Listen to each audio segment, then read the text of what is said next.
የተምቹ ጉዳይ የተምቹ መጥፋት ሁሉንም ሰው ቢያሳስብም እንኳን ነገሩ በሙሉ እየተስተካከለ ሄደ ይመስላል። ባዩሽ ከጀርባዋ የሆነ አንድ ትልቅ ባለሀብት እንዳለ በፊትም ተጠርጥሮ ነበር። ታዲያ እሱ ማን ነው? አቶ በቃሉ። አቶ በቃሉ የወይዘሮ ባዩሽ ቀኝ እጅ እንደሆኑ ግልጽ ሆኗል። ተምቹ በመጥፋቱ ጆሮ አሁንም በጣም አዝኗል። ታዲያ ተምቹን ለማግኘት ቀኑን ሙሉ ሲዞር ውሎ ሊያገኘው አልቻለም። ተምቹ ምን ውስጥ ገብቶ ይሆን? እርግብስ ምን ሆና ይሆን? አቶ በቃሉ እርግብን እንደያዛትና እንዲሁም ደግሞ ለወይዘሮ ባዩሽ እንደዛ ብሎ ነግሯታል። ያ ውሸት እንደሆነ ግልጽ ነው። እና አሁን ላይ ሜላት የወሰነችው ከባድ ውሳኔ አለ። ባዩሽ ባትለቀቅ ይሻላል። እዛው እስር ቤት በህይወት ብትኖሪ ይሻልሻል። ከወጣሽ ግን በእኔ እጅ ነው የምጠፊው። ይሄን ሁሉ በደል አድርሰሽብኝ ካልገደልኩሽ እኔ መቼም ሰው ሆኜ ቆሜ መሄድ አልችልም እያለች ስትዝት ነበር። ሰላምና ጆሮስ ያጣላቸው አንድ ትልቅ ጉዳይ አለ። ሀና ከእዝራ ጋር በድጋሚ በመገናኘቷ ደስተኛ ብትሆንም አሁንም ቢሆን እዝራ በጣም ከባድ ችግር ውስጥ እንደሆነ ግልጽ ነው። ሀና ትልቁ ችግሩ አሁን ላይ አባቷ ሆኗል። እዛ ቤት በመግባቷ ሁሉም ሰው ደስተኛ ቢሆንም እንኳን አሁን ላይ የራሷ የሚጸጽታት አንድ ትልቅ ችግር ተፈጥሯል። ሰላም ጤና ይስጥልኝ ውድና የተከበራችሁ የቻናሌ ተከታታዮች እንኳን ደህና መጣችሁ። ቪዲዮ ላይክ በማድረግ ጀምሩት። ጆሮን ያስቆጣው ነገር አንድና አንድ ብቻ ነበር። እሱም ከእዝራ ጋር ያላትን ግንኙነት ስላወቀ ሰላም ሁሉንም ነገር ስለነገረችው በዛ ተናዶ ስለነበር ሀናን ሊያያትም ሊያናገራትም ፍላጎቱ አልነበረም።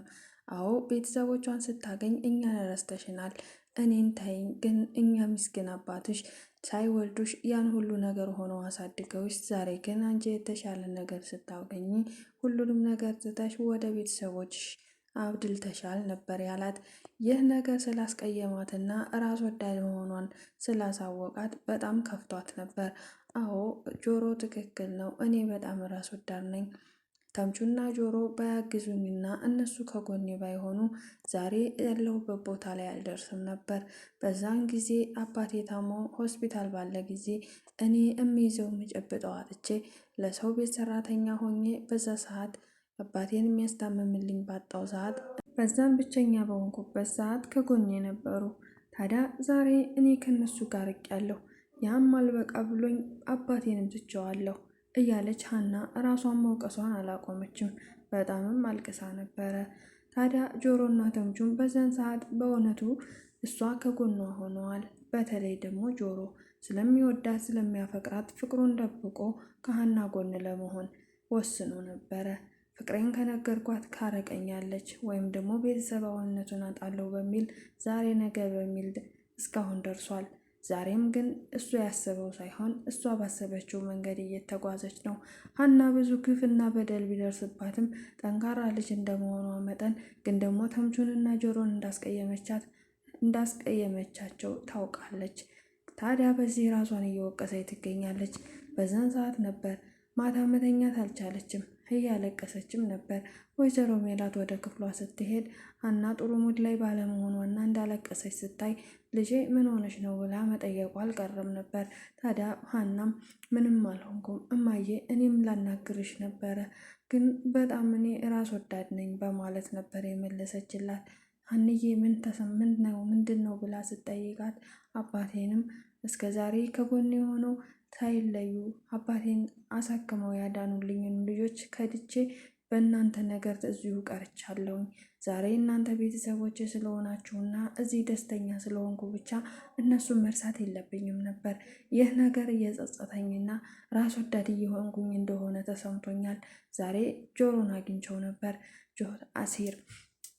ታዲያ ጆሮ የተናገረኝ ነገር ትክክል ነው። እሱም ያለኝ እነሱን ስታገኝና የተደላደለ ኑሮ ሲኖርሽ እኛን ተይን፣ አባትሽን መርሳት አልነበረብሽም። ከዚህ በኋላ ሁሉም የራሱን ኑሮ መኖር አለበት። አንቺም የራሱሽን ኑሮ ቀጥይ። እኔን ግን ምን ሆነህ ነው እንዴት ወዴት እያልሽ ልትቆጣጠረኝና ልጠይቅኝ አችም ብሎ ገልምጦኝ በቆንኩበት ትቶኝ ነበር የሄደው። ያ ነገር ቆም ብዬ ሳስበው ጆሮ ትክክል ነበረ። እውነቱን ነው። አባዬን በስርዓት እንኳን አይቼው አላውቅም ምግብ ሰርቶ ከመመለስ ውጭ። ታዲያ ልቤ ሙሉ ለሙሉ እዚህ ነው ያለው። ምግብ ሰርቼ ከወደዚህ ነው የምሮጠው። እምውለውም የማድረውም እናንተ ጋር ነው እና ለአባቴም ሆነ ለተምቹና ለጆሮ ጊዜ አልሰጠኋቸውም። ተምቹ ምን ያህል ጊዜ አሁን ላይ የሚያሳልፋቸው ችግሮች ከባድ እንደሆኑ ባውቅም እንኳን አንድ ቀንም እንኳን ከጎናቸው ሆኜ ችግሩ ምንድን ነው ብዬ ልካፈላቸው አልቻልኩም። ያኔ እነሱ ከጎኔ ባይሆኑ ዛሬ እዚህ የደረስኩበት ደረጃ ላይ እኔ ልሆን አልችልም ነበር እያለች እያለቀሰች ለወይዘሮ ሜላት ነግራት ነበር። ወይዘሮ ሜላትም አንቺ ራስ ወዳድ እንዳልሆንሽ ትክክል ነው። ስለዚህ አንቺ ጠንካራ ልጅ ነሽ። በእርግጥ ሰው ተወጃለሽ። ሰው ሆኖ ደግሞ ሰውን የማያስቀይም ሰው የለም። ምን ማለት ፈልጎ እንደሆነ አሴር ለማጣራትና ለማናገር ሞክሬ ሁሉንም ነገር ታዩ እርሹ ብላት ነበር። ሀና ግን ልትረሳው አልቻለችም። ምክንያቱም ይሄ ነገር በጣም ውስጧን ጎድቷታል። ወይዘሮ ሜላት ካረጋጋቻት በኋላ እዛ ሄዳ ከአባቷ ጋር ጊዜ እንደምታሳልፍና እዛው አድራ አባቷን ማናገር እንደምትችል ነገረቻት። እሷም ይሻላል፣ ልብሴን ቀይሬ ወደ አባቴ መሄድ ሳይጠበቅብኝ አይቀርም፣ ሁሉንም ነገር ለእሱ አስረዳዋለሁ፣ ይቅርታም እጠይቀዋለሁ ብላ ነበር ወይዘሮ ሜላት በማታ ወደዛ እንድትሄድ የፈቀደችላት። ሌላው እርግብ ናት። እርግብ ልትገኝ አልቻለችም። በእርግጥም አሁን ላይ ከባድ ነው። እርግብ ከዛ ቤት ለቃ እንዲወጣች አይተናል። ስለዚህ እርግብ ማንም ሰው ሊያገኛት አይችልም። ግን የወይዘሮ ባዩሽ ቤተሰቦች ካገኟት እንደሚያስወግዷትና ያለምንም ርህራሄ እርግብ እንድትገደል ተናግራለች። ግን ደግሞ ያ እንዳይሆን ፈርታም ነበረ። በእርግጥም ሜሮንም ፈርታለች። ቀድማ እርግብች ሴትዮ ካገኘቻት እርግብን ትገላታለች። ስለዚህ እርግብ የት ነሽ እያለች ነበር። ፖሊሶቹ ቤቱን ቢፈትሹም ስለ እርግብ ምንም አይነት ነገር ሊያገኙ አልቻሉም። እርግብ ከተገኘች ወይዘሮ ባዩሽ እስር ቤት መቆያ ጊዜ ይሆናታል። አለበለዛ ከወጣች ወይዘሮ ሜላትም አሁን ላይ ቆራጥ ሆናለች። ባዩሽ እዛው ብትቆይና በስር ፍርድሽን ብታገኝ ይሻላል። አለበለዛ ከወጣሽ በእኔ እጅ ነው የምጠፊው። እመኝኝ፣ እገልሻለሁ። ከዚህ በኋላ አንቺማ ሰው እንደዚህ ካረግሽኝ በኋላ በህይወት ቆመሽ እንድትሄጂ አልፈቅድልሽም እያለች ነበር። አቶ በቃሉም የእሷን ገመና ሸፍኖ ያቺ ሴትዮ ከእስር ቤት እንድትወጣ የፈለገበት ምክንያት እሱም የወንጀለኛው አንዱ አባል ስለሆነ ባዩሽ ከታሰረች እና እዛ የምትቆይ ከሆነች የሚፈረድባት ከሆነ አንደኛው እስር ቤት የሚገባው እሱ እንደሆነ ተረድቷል። ታዲያ እያስፈራራችው ስለነበረ አሁን ላይ አንዳንድ ነገሮችን አስተካክሎ ከዛ እስር ቤት እሷን መውጣት ወደ ታች ወደ ላይ ቢልም ግን ነገሮች እንዳሰቡለት እየሄዱ አይደለም። እርግብን ለመፈለግ ሲሄዱ ለበቃሉ ነግረው ስለነበረ በቃሉ እርግብን እንደደበቃት ነው ባዩሽ የምታውቀው። በዛን ሰዓትም እሱም ስለ እሷ ላናግርሽ ነው የመጣሁት፣ ምን እናድርጋት፣ ወዴት እንላካት ነበር ያለች። እሷ ግን አይ ደግሜ መናገር አልፈልግም፣ ከዚህ በኋላ እንዴት ነው ድጋሚ የምጠይቀኝ ብላለች። እርግብን እንድታስወግዳት ነው የምፈልገው ብላ ያለምንም ርህራሄ የወንድሟ ልጅ እንድትሰወር እያደረገች ነው። በቃሉ ምን አይነት ጨካኝ ነሽ? ለወንድምሽ ልጅ ያልሆንሽ አንቺን ለማንም አትሆኝም። በዛ ላይ ደግሞ አንቺ ከዚህ ከወጣሽ ለእኔ ብዙ ድልድይ አለኝ፣ ምክንያቱም ከዚህ በኋላ እንዴት እንደምጠቀምብሽ በደንብ ነው የማስበው እያለ ነበረ።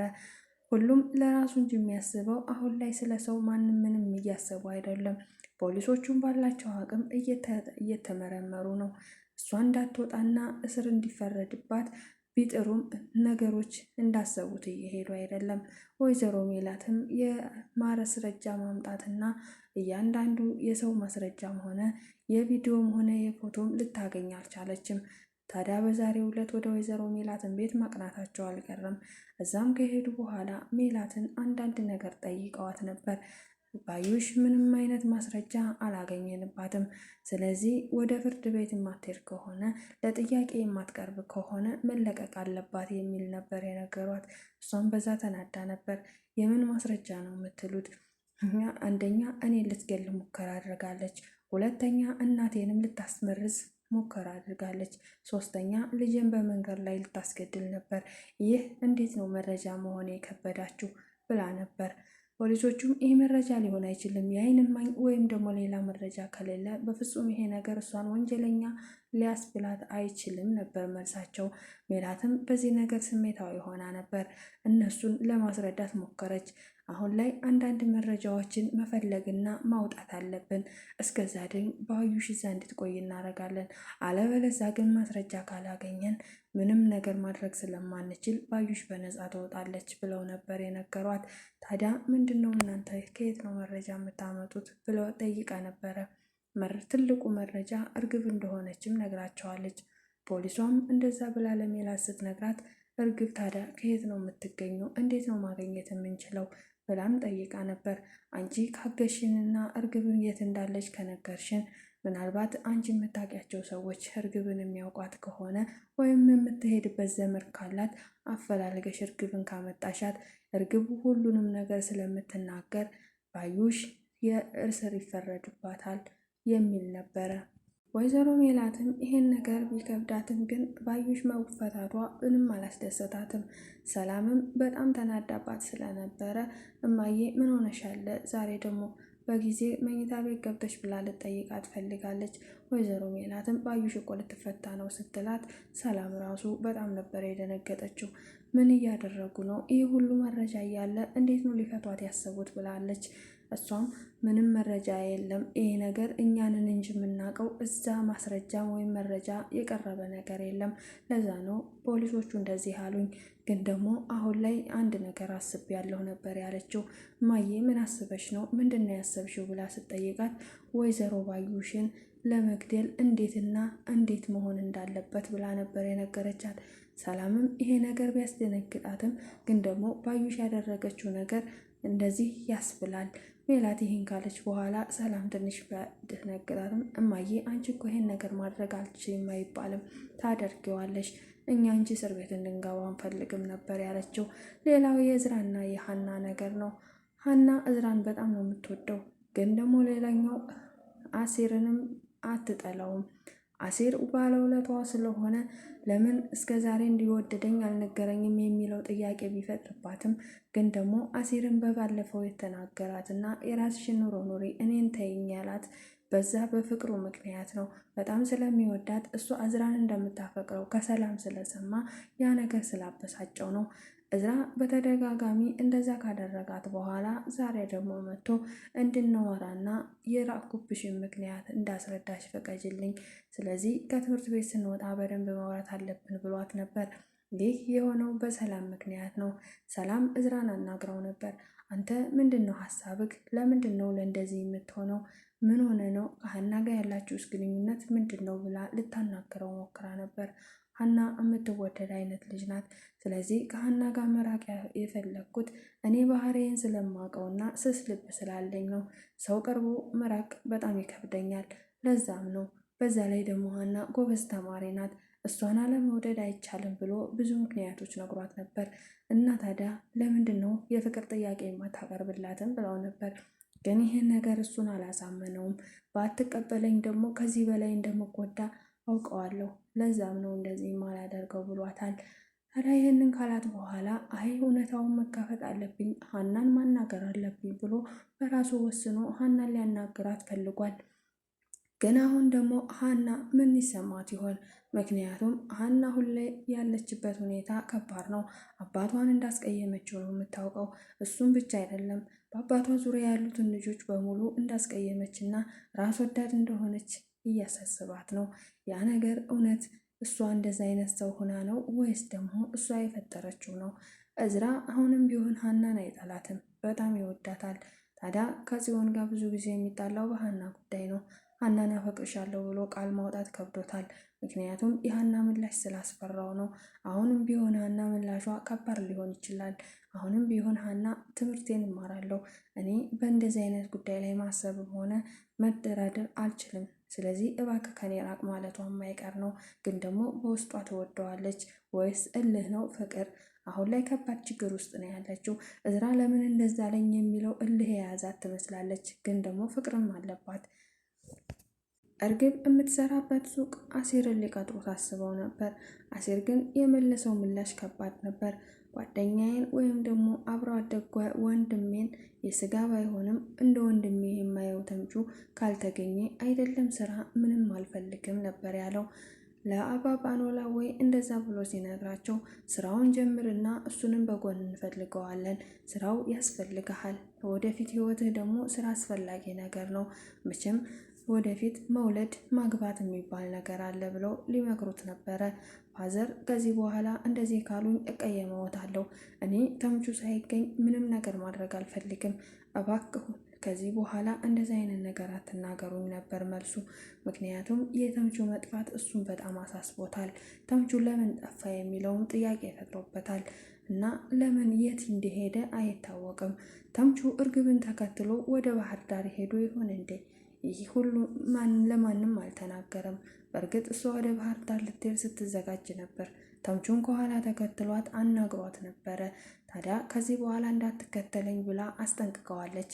እሱም ግን ከኋላ እየተከተላት በነበረ ሰዓት እሷ ሳታየው እሷ ወደ ባህር ዳር ስትሄድ እሱም አብሮ ሂዶ ሊሆን ይችላል። ስለዚህ አሁን ላይ አባባ ኖላዊ ለምን ሀናን አስቀየምካት በሚል በጣም ተናግረውት ነበር። ከዚህ በኋላ ሀናን እንድታስቀይማት አልፈልግም። አሴር አሁንም ቢሆን ደውለህ ሀንዬን ይቅርታ በላት። ሀና በጣም ስስ ልብ ናት። ስለዚህ ትጎዳለች። ለምን እንደዛ እንዳልካት አልገባኝም። አንተም እሷም ልጆቼ ናችሁ።